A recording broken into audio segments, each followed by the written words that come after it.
일반 국민들에게 배임죄가 폐지되면 발생할 수 있는 5가지 문제점을 짚어볼게요. 첫 번째는요, 정상적인 부동산 매매 시장의 형성에 걸림돌이 됩니다. 매수자들이 부동산을 매입할 때 보통 돈을 3차례에 걸쳐서 나눠서 지급을 하죠. 계약금, 중도금, 잔금 이렇게요. 그런데 이 매수자가 계약금만 납부한 상태에서는 매도인이요, 계약금의 2배, 100을 반환해주고 계약을 취소시킬 수가 있어요. 다만 이 매수자가 계약금에 더해가지고 중도금까지 납부한 상태에서는 이 매도인이 더 이상 계약을 취소할 수가 없게 됩니다. 중도금까지 지급받은 상황에서 부동산을 다른 데다가 매매를 해버리잖아요. 자, 그러면 지금까지는 배임죄가 성립했어요. 이게 죄가 되니까 부동산을 이중으로 양도하는 행위가 적었고 그 결과 부동산 시장이 안정화가 됐던 건데, 이게 없어지면 돈이 급한 사람들은 자기 부동산을 미끼로 해가지고 여기저기다가 2중, 3중으로 매도해버리고 돈을 받지 않을까요? 자, 두 번째는 금융기관의 부실화 문제입니다. 이번에 배임죄가 폐지되면 은행 임직원들, 특히나 지점장이나 부지점장 같이 대출 여부를 결정할 수 있는 사람들이 제대로 된 심사 시에는 절대적으로 불가능한 대출을 인맥과 친분에 의해서 해줘버려도 법률상 처벌을 받지 않게 되고, 그 결과 부실대출 비율이 대폭 상승할 것으로 보입니다. 그 피해는 고스란히 은행 거래자들의 원리금 상실 혹은 이자율 증가로 이어지게 될 것입니다. 자, 세 번째는요, 회사 자금의 불법 유용 문제예요. 회사 대표나 임직원들이 돈 빼돌리는 방법이 여러 가지예요. 대표적으로 요새 황정음 씨가 이렇게 40몇억 빼돌려가지고 코인 투자했다가 업무상 횡령죄 인정됐죠. 이게 들통나기가 쉽기 때문에 임직원들은 거래의 형태를 만들어내는 방식으로 돈을 불법 유용하고 있습니다. 나아가서 이 회사의 임직원들이 허위의 가공 거래를 만들고 대금을 지급하는 경우에도 들어오는 용역이 없으니까 배임이 성립될 것이고요. 실제 거래가 있다 해도요,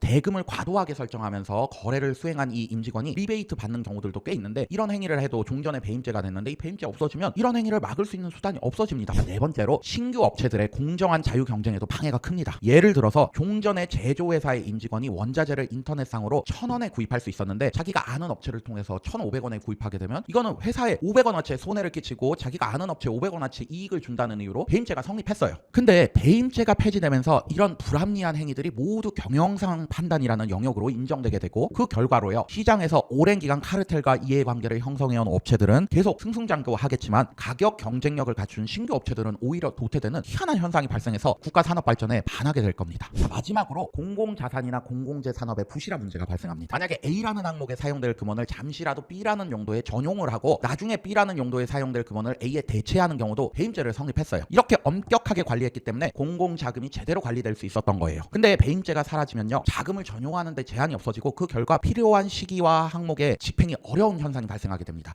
해당 자금을 관리하는 사람들 입장에서는 야, 잠시 자금을 전용한 것이 사실이다. 근데 이걸 법상 처벌하는 규정도 없고 동일한 액수로 다 메워놨는데 뭐가 문제되냐, 이렇게 뻔뻔한 반응이 나올 것입니다. 자, 공공자금은 이렇게 사용돼서는 안 됩니다. 여기까지 살펴볼게요. 기업들에서는 아마 이번 배임죄 폐지를 반기겠지만 일반 국민들에게 발생할 부정적 영향도 상당하니까 민주당에서는 부디 신중을 기해 가지고 법에 공백이 없게끔 입법 행위를 해주셨으면 하는 바람을 전합니다.